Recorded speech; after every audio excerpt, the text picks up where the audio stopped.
کسی بھی صحیح حدیث سے ایک روایت ہے جو ذرا کمزور ہے، جس میں آتا ہے کہ ایک دفعہ نبی صلی اللہ علیہ وسلم نے فرض نماز کے بعد ہاتھ اٹھائے ہیں، مگر وہ روایت کمزور ہے، اور اگر اس کو صحیح مان بھی لیا جائے تو ایک دفعہ. سمجھ میں آ رہی بات؟ تو کتنی دفعہ؟ ایک دفعہ.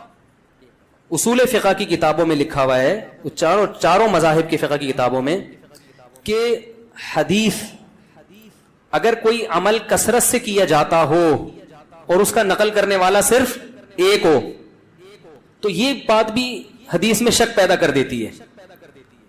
ایک دفعہ اگر نبی صلی اللہ علیہ وسلم نے کیا ہے تو پتہ یہ چلا کہ اور وہ بھی اجتماعی نہیں، انفرادی طور پر.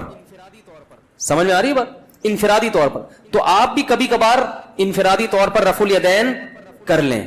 عام معمول اگر نبی کا نمازوں کے بعد، فرض نماز کے بعد ہاتھ اٹھا کر دعا کرنے کا ہوتا، چاہے اجتماعی یا انفرادی، تو اس کے نقل کرنے والے کثرت سے ہوتے. سمجھ میں آ رہی اس بارے میں؟ کیونکہ نماز کو تو بہت اہتمام اور اہمیت کے ساتھ احادیث میں بیان کیا گیا ہے، جبکہ ہم دیکھتے ہیں کہ حدیث کی کتابیں اس سے بالکل خاموش ہیں. سمجھ میں آ رہی بات؟ دوسرا مسئلہ، بعض حضرات یہ کہتے ہیں کہ بہت ساری حدیثیں ہیں جن میں آتا ہے کہ رسول اللہ صلی اللہ علیہ وسلم نے فرض نماز کے بعد دعا کی بہت ترغیب دی ہے، اور آپ نے فرمایا کہ سب سے زیادہ دعا قبول کس وقت ہوتی ہے؟ فرض نماز کے بعد. اس حدیث کا مطلب سمجھیں. جب بھی ایک حدیث کو بیان کیا جائے گا دوسری احادیث کو سامنے رکھ کر، خود نبی اور صحابہ نے اس حدیث پر کیسے عمل کیا ہے. ہم نبی کو دیکھتے ہیں کہ کہیں بھی نہیں کسی صحیح حدیث میں ملتا کہ نبی صلی اللہ علیہ وسلم کا یہ معمول تھا کہ آپ فرض نماز کے بعد ایسے دعا مانگتے تھے. خلفائے راشدین سے بھی کوئی روایت نہیں ملتی، نہ صحیح نہ ضعیف.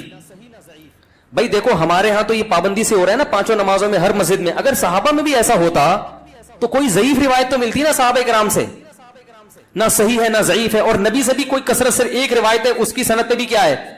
ٹھیک ہے، بعض نے اس کو صحیح کہا، بعض نے ضعیف کہا، مگر وہ بھی متفق علیہ صحیح نہیں ہے. تو یہ کیسے ہو سکتا ہے کہ ایک عمل پابندی سے ہو رہا ہو اور اس کا نقل کرنے والا کوئی ہو ہی نہیں؟ تو اب ہم دیکھتے ہیں کہ جو حدیث میں آتا ہے فرض نماز کے بعد آپ صلی اللہ علیہ وسلم نے دعا کی ترغیب دی ہے، خود کیسے دعا مانگی ہے. تو ہم دیکھتے ہیں کہ نبی سے دوسری حدیثوں میں کیا ملتا ہے. آپ نے فرمایا جس نے فرض نماز کے بعد اللہم انت السلام پڑھا، کسی حدیث میں آتا ہے آپ نے فرمایا اللہم لا مانع لما اعطیت ولا معطی لما منعت ولا ينفع ذا الجد منک الجد. کسی میں آتا ہے جس نے فرض نماز کے بعد آیت الکرسی. خود آپ کا اپنا معمول بھی یہی. تو پتہ یہ چلا ان کلمات کو حدیث میں دعا سے تعبیر کیا جا رہا ہے. یہ وظائف ہیں. وظیفہ اس دعا کو کہتے ہیں جن کے یعنی لگے بندے کلمات ہوں، اس کو بھی دعا سے تعبیر کیا جاتا ہے. اس کی مثال ایسے ہے جیسے ہم کہتے ہیں افطار کی دعا، آذان کے بعد کی دعا، مسجد میں داخل ہونے کی دعا، مسجد سے باہر نکلنے کی دعا. تو وہ دعا کیا ہے؟ اللہم افتح لی ابواب رحمتک، مخصوص کلمات. اذان کے بعد کی دعا کیا ہے؟ اللہم رب هذه الدعوة التامة. تو فرائض کے بعد جو دعا ہے وہ بھی کیا ہے؟ آیت الکرسی، اللہم انت السلام، اللہم لا مانع لما اعطیت. یہ کلمات، ان کلمات کو کیا کہا گیا ہے؟ بولو بھائی، دعا. اور ابن تیمیہ رحمہ اللہ کی رائے یہ ہے جو تفرد ہے کہ فرض نماز کے بعد سے مراد ہے جو اتحیات کے درود شریف کے بعد ہم دعا پڑھتے ہیں، رب اجعلنی مقیم الصلاۃ ربنا آتنا، جو کیونکہ حدیث میں آتا ہے دبور کل صلاۃ.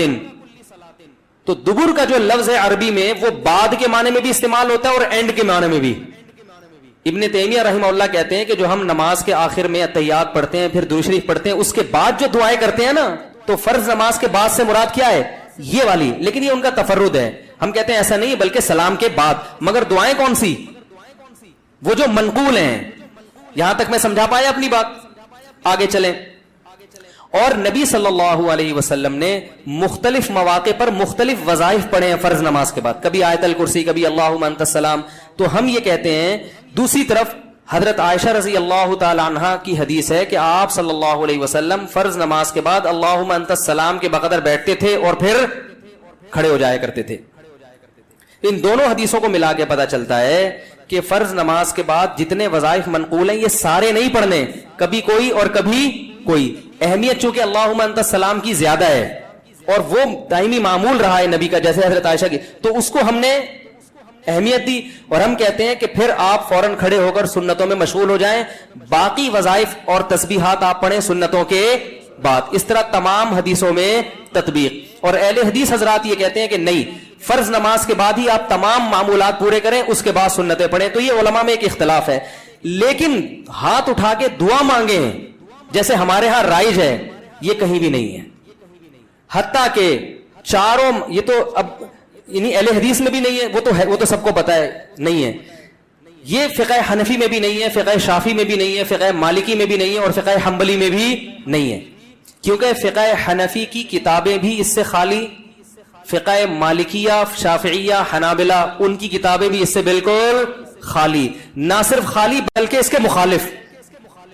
فتاوی عالمگیریہ فقہ حنفی کی کتاب ہے نا, اس میں لکھا ہے کہ امام کو چاہیے کہ سلام پھیرنے کے بعد اللہم انت السلام کے بقدر بیٹھے اور اس کے بعد کھڑا ہو جائے. یہ کہیں بھی نہیں لکھا کہ اس میں کیا کرے, اجتماعی دعا مانگے یا انفرادی دعا مانگے, کہیں بھی نہیں لکھا ہوا, بلکہ اس کے خلاف لکھا ہوا ہے. تو اس لیے یہ فقہ حنفی میں بھی نہیں ہے. ہاں یہ ہمارے اکابر میں ایک چیز رائج ہو گئی ہے, ہمارے بزرگوں میں, جو ہندوستان میں بہت تیزی سے, بولو بھائی, پھیل گئی. جب رائج ہو گئی تو حضرت مفتی محمد شفیع صاحب رحمہ اللہ تعالیٰ کا اجتماعی دعا پر ایک رسالہ ہے, مفتی اعظم جو تھے انہوں نے فرمایا کہ اب اس کو ایک دم ختم کرنے میں کیا ہے, آیا کہ اس لیے کسی مسجد میں اگر یہ دعا مانگی جا رہی ہے تو ختم کرنے پر اصرار نہ کیا جائے, کیونکہ فی نفسی ہی تو دعا کا موقع ہے نا فرض کے بعد. بھائی فی نفسی ہی حدیث میں آتا ہے کہ فرائض کے بعد دعا قبول ہوتی ہے, اس کی یہ کیفیت نہیں ہے.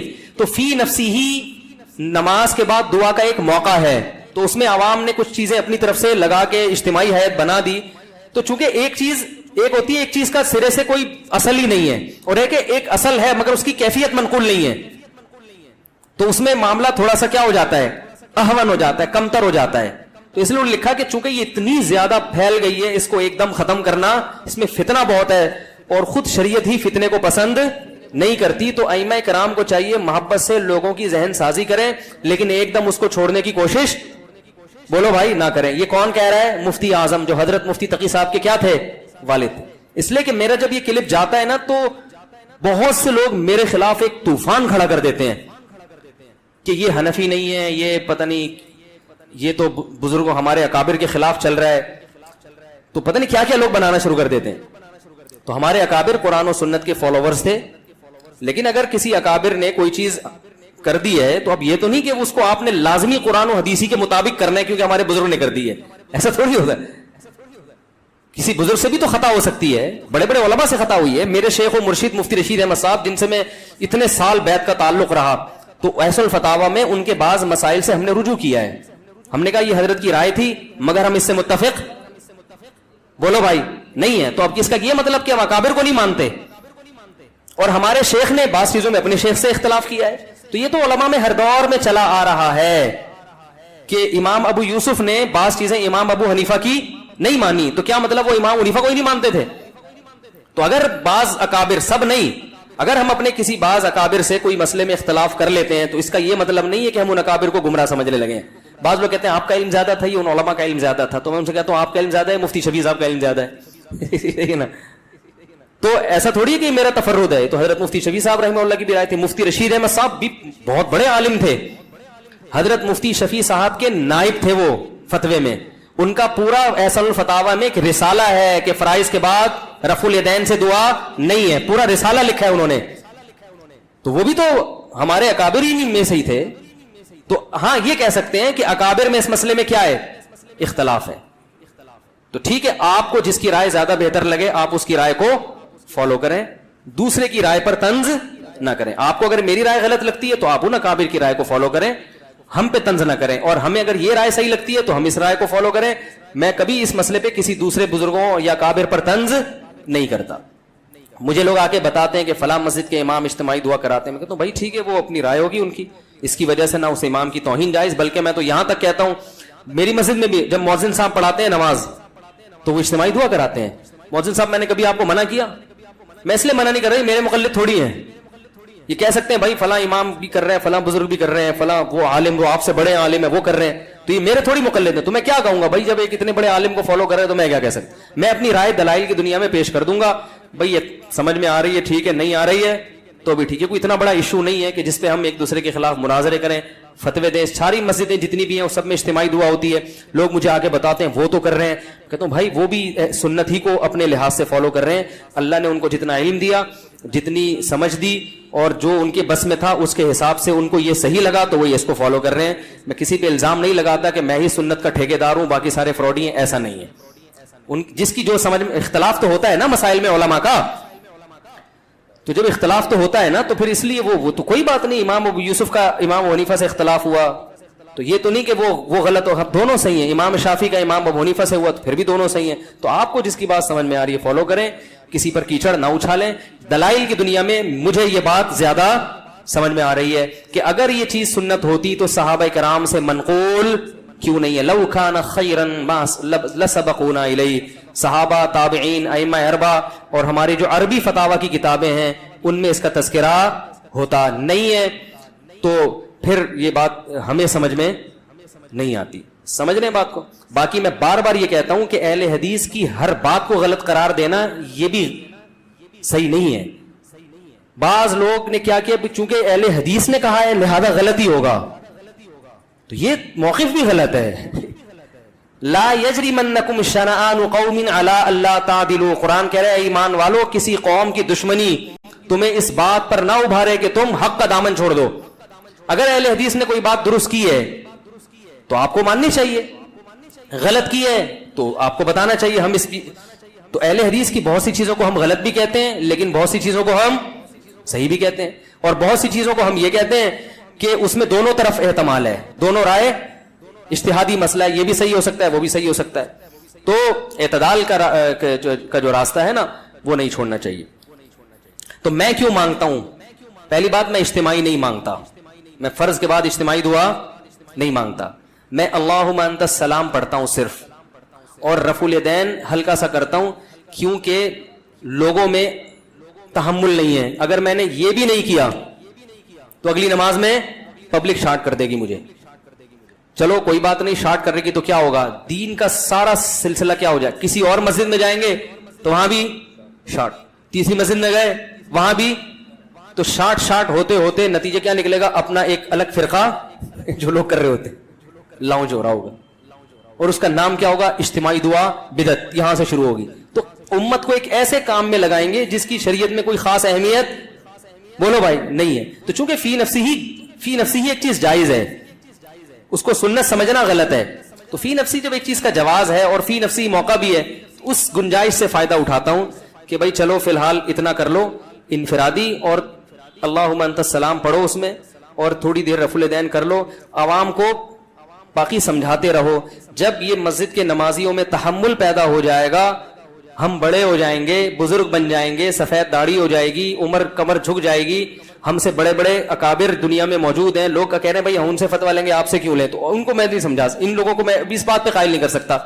تو جب ہم بوڑھے ہو جائیں گے اگر زندہ رہے تو پھر ایک لوگوں کو ہوگا کہ بھائی یہ بھی ایک بزرگ بن چکے ہیں, اب پتہ نہیں وہ دن آئے گا کہ نہیں آئے گا, لیکن اگر ایسا ہو گیا تو پھر ہم چھوڑ دیں گے. مفتی ظفر علی صاحب کی طرح بولیں گے یہ جائز ہے یہ ناجائز ہے, کسی کے باپ میں دم میں تو کر کے دکھا دیں. حضرت مفتی ظفر علی صاحب جو ہیں وہ جب فتویٰ دیتے ہیں تو ان کی مسجد بھی ذاتی ہے, ان کے مقتدی بھی اخپل ہیں اپنے, کسی کی پرواہ بھی نہیں کرتے. فتویٰ دیا, سمجھ میں آیا ٹھیک ہے, نہیں آیا دفعہ ہو یہاں سے, چل نکل. تو ہم کہاں جائیں گے بھائی؟ اب آپ کہہ سکتے ہیں یہ تو دین بیچنا ہوا ہے, یہ تو کیا ہوا, کیونکہ کلپ آئے گا فوراً, یہ دین بیچنا نہیں ہے. دین کا کام بڑے کام کرنے کے لیے چھوٹے مسائل کو برداشت کرنا. اگر ہمیں مسجد نکال دے یا ادھر سے بھی نکل جائیں تو ہمیں دنیاوی لحاظ سے فائدہ ہی ہوگا, نقصان نہیں ہوگا. سب سے پہلے میں اپنا بزنس کروں گا, ٹھیک ہے نا, بزنس کمپنی بنا کے ٹائٹ طریقے سے کیا کروں گا جو میں ابھی نہیں کر سکتا, اپنے کاروبار کو ٹائم نہیں دے سکتا, تو میں کاروبار کو ٹائم دوں گا, نوٹ چھاپوں گا تمیز سے بیٹھ کے, جو ابھی نہیں چھاپ سکتا میں. تو یہ مصلحت جو میں اختیار کر رہا ہوں اپنی ذات کے لیے نہیں, بلکہ تاکہ دین کا کام ہوتا رہے. اور دوسرا, لوگوں سے وہ بات جو لوگوں کی مینٹل اپروچ سے اوپر ہوتی ہے, حدیث میں آتا کلم الناس علی قدر عقولہم, لوگوں کی مینٹل اپروچ سے اوپر باتیں نہ کرو. تو یہ مسئلہ پبلک کی مینٹل اپروچ سے کیا بن چکا ہے اوپر, کیونکہ بہت سارے علماء کر رہے ہیں, تو اب لوگ کہیں گے یار وہ علماء نہیں ہے, تو پھر یہی ہے کہ بھائی چلو درمیانی راہ اختیار کرو, چلاؤ بس. تو اس لیے ہم یوں کرتے ہیں اللہم انت السلام و منک السلام تبارک یا, چلو اس سے کیا ہو رہا ہے یار. اور بیانات میں بتاتا رہتا ہوں کہ اتنا بھی ثابت نہیں ہے. کبھی کبھار کر لے تو ٹھیک ہے, کبھی کبھار رفع الیدین بھی ٹھیک ہے, کبھی کبھار لوگوں کو اجتماعی دعا بھی ٹھیک ہے, لوگوں کو تعلیم دینے, تو احیاناً تو ٹھیک ہے. اس کا معمول بنا لینا, اتنا معمول کہ جو نہ کرے اس کو لوگ ملامت کریں. بلکہ معمول بھی اس حد تک غلط نہیں ہے کہ چلو ایک آدمی کو ہاتھ اٹھا کے دعا میں زیادہ دل لگ رہا ہے تو مانگ لے, تو پابندی بھی تو نہیں ہے نا. لیکن اتنا اس پہ التزام کہ نہ کرنے والے کو ملامت کی جائے. مسجدوں میں تو اجتماعی دعائیں ہر نماز کے بعد ہو رہی ہیں, اس کو بھی غلط نہیں کہیں گے. غلط کیا ہے؟ جو نہیں مانگے اس کو کیا کہتے ہیں؟ اس پہ ملامت ہوتی ہے. یہ بہت غلط چیز ہے. تو اس لیے اگر اہل حدیث کے ہاں نہیں ہوتی تو اچھی بات ہے. چاہے ہمارے ہاں بھی نہ ہو. مفتی رشید احمد صاحب کے ہاں ہم نے کئی سال رہے ہیں, ایک نماز کے بعد بھی انہوں نے کبھی دعا نہیں منگوائی, کبھی بھی نہیں. اور رفع الیدین سے بھی دعا نہیں کرتے تھے. باقی پھر سنتوں کے بعد اپنی دعا مانگتے تھے گھنٹوں گھنٹوں. دعاؤں کا تو حضرت کو ایسے عاشق تھے کہ حضرت سے جب کوئی آ کے کہتا تھا کہ حضرت دعا کر دیں, حضرت رفع الیدین کے بغیر دعا کر دیتے تھے. کہتا تھا ہاتھ اٹھا کے دعا کریں. حضرت فرماتے تھے جب میں ہاتھ اٹھاتا ہوں تو پھر جلدی گراتا نہیں. فرمایا پھر میں کہتا ہوں جس کے دربار میں ہاتھ اٹھائے ہیں اتنا بڑا بادشاہ ہے, پھر تو وہ پھر ایسا ہی ہوتا. ہمارے حضرت جب دعا پہ آتے تھے اتنی لمبی دعا. ایک دفعہ حضرت نے نماز کے بعد لوگوں نے کہا دعا مانگے. حضرت نے کہا چلو تو بہت اصرار کر رہے تو مانگتے ہیں. سندھ میں تھے حضرت, تو حضرت نے پھر ہاتھ اٹھا لیے. پھر حضرت کو تو دعا میں اتنا مزہ آتا تھا, گم ہو جاتے تھے. بالکل ایسا گم, پیچھے پبلک شاٹ, ایک بھاگا کھسکا, دوسرا کھسکا, تیسرا, ہوتے ہوتے آخر میں حضرت رہ گئے. اگلی نماز پڑھائی حضرت نے, کسی نے نہیں کہا. نے کہا بغیر دعا بغیر اجتماع کے ہی بہتر ہے. تو ہمارے حضرت کو دعا میں بہت لطف آتا تھا. جب دعا شروع کرتے تو بس ایک بیان میں حضرت جب بیان کرتے کرتے شاعری شروع کرتے اللہ کی محبت میں, اس میں حضرت کا جیسے میرا بیان ہوتے ہوتے شادیوں پہ تو پورا ٹاپک چینج نا,